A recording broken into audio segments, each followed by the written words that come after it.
दोस्तों, इस दुनिया का सबसे बड़ा पापी कौन है, पुरुष या स्त्री?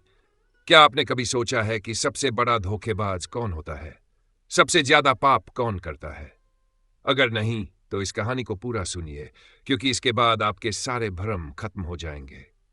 कहानी इतनी रहस्यमयी है कि इसे अधूरा छोड़ना आपके लिए भारी भूल साबित हो सकती है, क्योंकि यह कोई साधारण कथा नहीं, बल्कि एक ऐसी कथा है जिसे सुनने के बाद भगवान स्वयं न्याय करने को विवश हो गए थे। तो शुरू करते हैं। सालों पहले एक भगवती नाम की नगरी थी। इस नगरी में रूपसेन नाम के राजा का शासन चलता था। राजा शादी करना चाहता था। उसने अपने चिंतामणि नाम के तोते से पूछा, मेरी शादी किसके साथ होगी? तोते ने जवाब दिया, आपका विवाह मगध की राजकुमारी चंद्रवाती से होगा। राजा ने अपने तोते की बात सुनने के बाद एक ज्योतिषी को महल में बुलाया और उनसे भी यही सवाल पूछा। ज्योतिषी का उत्तर भी वही था जो तोते ने कहा था। वहीं दूसरी ओर मगध की राजकुमारी भी अपने होने वाले पति के बारे में जानने के लिए बहुत उत्सुक थी। उसके पास एक मैना थी जिसका नाम मंजरी था।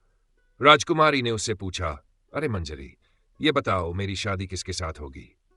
मैना ने उत्तर दिया, आपका विवाह राजा रूपसेन से होगा। यह सब सुनने के बाद दोनों राज्यों से एक दूसरे को शादी का न्योता भेजा गया, जिसे स्वीकार कर लिया गया। इसी के चलते राजा रूपसेन और राजकुमारी चंद्रावती का विवाह हो गया। विवाह के बाद रानी अपनी मैना को भी साथ लेकर आई थी। इसके बाद राजा रूपसेन ने अपने तोते चिंतामणि की शादी राजकुमारी की मैना मंजरी से करवा दी और दोनों को एक ही पिंजरे में रख दिया। कुछ समय बाद अचानक तोता और मैना के बीच बहस हो गई। मैना बहुत गुस्सा हो गई और कहने लगी, आदमी पापी, धोखेबाज होते हैं और धर्म को नहीं मानते। तोता भी गुस्से में आकर बोला, महिलाएं लोभी, झूठी और हत्यारी होती हैं। तब किसी ने सुझाव दिया, इसका न्याय केवल वही कर सकते हैं जो सर्वज्ञ हैं, जो साक्षात सत्य के प्रतीक है, स्वयं भगवान विष्णु। तोता और मैना सीधा बैकुंठ धाम पहुंचे और भगवान श्री हरि के सामने अपनी बातें रखने लगे। भगवान ने मुस्कुराते हुए कहा, तुम दोनों अपनी अपनी कहानियां सुनाओ, लेकिन याद रखना, जो सबसे बड़ा पापी निकला उसके लिए दंड निश्चित है। इतना सुनते ही पूरा देवलोक इस कथा को सुनने के लिए उमड़ पड़ा। माता लक्ष्मी भी वहां आकर बैठ गई और बोली, प्रभु, मैं भी यह कथा सुनना चाहती हूं। अब फैसला होने वाला था। क्या सच में स्त्रियां सबसे बड़ी पापिन हैं, या फिर पुरुष ही इस दुनिया के सबसे बड़े धोखेबाज हैं?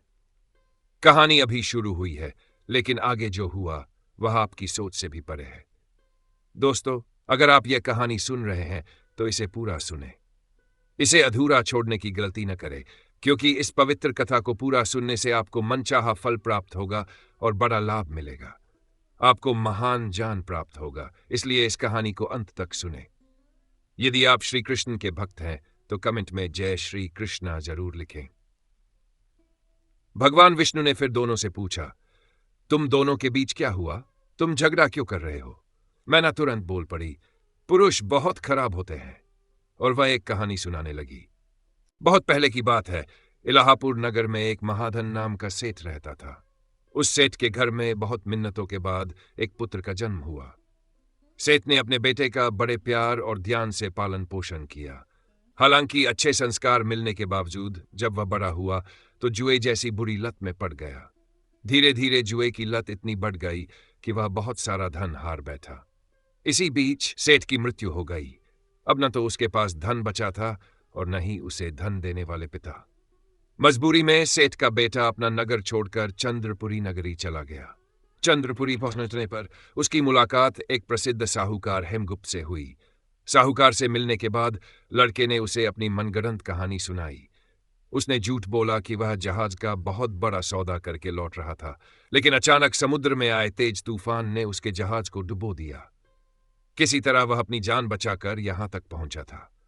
लड़के की दयनीय कहानी सुनकर साहूकार को उस पर दया आ गई और उसने उसे अपने घर में पनाह दे दी। तभी साहूकार के मन में विचार आया कि यह युवक उसकी बेटी के लिए एक योग्य वर साबित हो सकता है।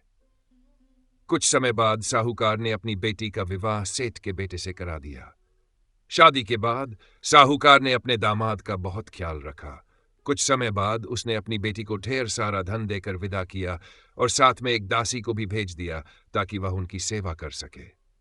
रास्ते में जब वे यात्रा कर रहे थे तब सेठ के बेटे ने अपनी पत्नी से कहा, तुम अपने सारे जेवर मुझे दे दो, इस रास्ते में बहुत सारे लुटेरे होते हैं।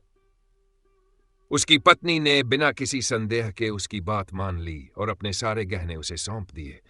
लेकिन जैसे ही गहने हाथ में आए, सेठ के बेटे की नीयत बदल गई। उसने पहले दासी को मारकर उसकी लाश कुएं में फेंक दी और फिर अपनी पत्नी को भी उसी कुएं में धक्का दे दिया। पत्नी कुएं में गिरकर जोर जोर से रोने लगी और मदद की गुहार लगाने लगी।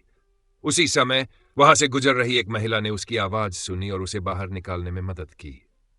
जैसे ही साहूकार की बेटी कुएं से बाहर आई, वह सीधा अपने पिता के पास लौट गई, लेकिन उसने अपने पति की सच्चाई छिपा ली। उसने अपने पिता से कहा, रास्ते में कुछ लुटेरों ने हमें लूट लिया और दासी को मार डाला। ने परेशान बेटी को दिलासा देते हुए कहा, चिंता मत करो बेटी, तुम्हारा पति जरूर जिंदा होगा और एक दिन लौटकर जरूर आएगा। वहीं दूसरी ओर सेठ का बेटा अपने नगर पहुंचते ही फिर से जुए में लग गया, लेकिन इस बार उसकी किस्मत ने पूरी तरह से उसका साथ छोड़ दिया। वह एक एक पैसा हार गया और कंगाल होकर दर दर भटकने लगा। सेठ का लड़का बहुत परेशान हो गया था, इसलिए वह एक बार फिर से साहूकार के पास पहुंच गया। वहां पहुंचने पर वह अपनी बीवी से मिला।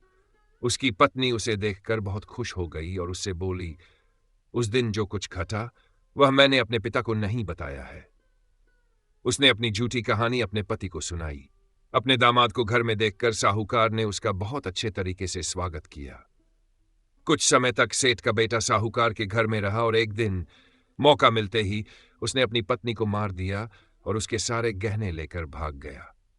मैंने ये कहानी सुनाते हुए कहती है, भगवान, मैंने ये सारी घटना अपनी आंखों से देखी है, इसलिए मुझे पुरुषों पर बिल्कुल भी भरोसा नहीं होता है और वे पापी होते हैं। मैना की कहानी सुनने के बाद भगवान ने तोते से बोला, अब तुम बताओ, तुम्हें महिलाएं बुरी क्यों लगती हैं?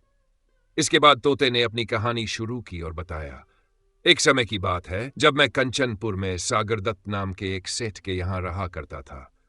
उस सेठ के बेटे का नाम श्रीदत्त था। श्रीदत्त का विवाह पास की नगरी श्री विजयपुर सेठ सोमदत्त की बेटी से हो गया था। विवाह के बाद लड़का व्यापार के लिए परदेश चला गया। उसकी बीवी जयश्री उसका बेसब्री से इंतजार करती रही। इंतजार में 12 साल निकल गए, लेकिन उसका पति वापस नहीं लौटा। जयश्री अपने पति का इंतजार करते हुए एक दिन छत पर खड़ी थी और उसने दूर से एक पुरुष को आते हुए देखा। वह पुरुष उसे बहुत अच्छा लगा। जयश्री ने उस युवक को अपनी सहेली के घर बुलाया। फिर वह उसे रोज अपनी दोस्त के घर पर मिलने लगी। ऐसा करते करते महीनों बीत गए और एक दिन जयश्री का पति श्रीदत्त वापस लौट आया। जयश्री अपने पति को अचानक देखकर हैरान रह गई। श्रीदत्त बहुत थका हुआ था, इसलिए वह बिस्तर पर लेटते ही सो गया। जयश्री को यही मौका मिल गया और वह उस युवक से मिलने अपनी सहेली के घर चली गई।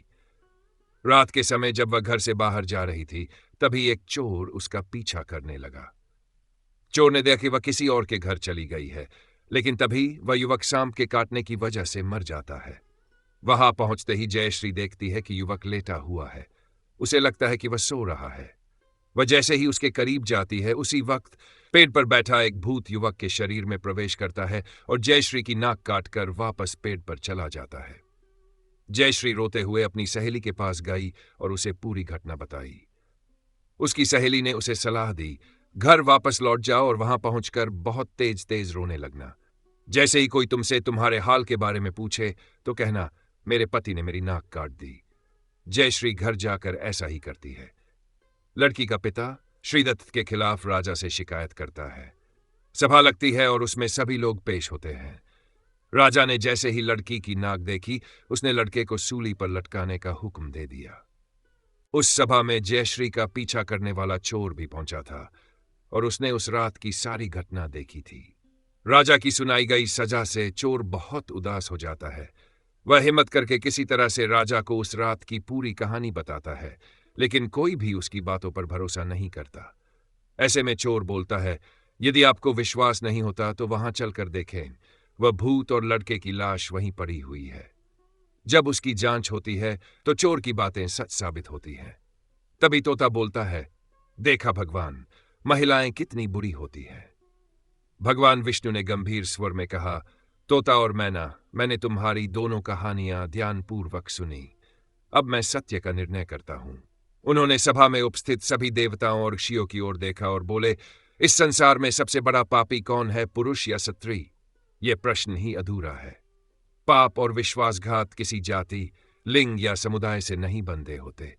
ये केवल व्यक्ति के कर्मों और विचारों का प्रतिबिंब होते हैं। भगवान विष्णु ने गहरी दृष्टि से तोते और मैना की ओर देखा और बोले, जो अपने स्वार्थ के लिए किसी निर्दोष को छलता है वही सबसे बड़ा पापी है। चाहे वह स्त्री हो या पुरुष, उसका पाप उसके कर्मों से परिभाषित होता है, न कि उसके जन्म से। सभा में गहरा मौन छा गया। सभी अपनी अपनी भूल को समझने लगे। भगवान विष्णु ने आगे कहा, धार्मिक शास्त्रों में स्त्री को शक्ति का स्वरूप माना गया है।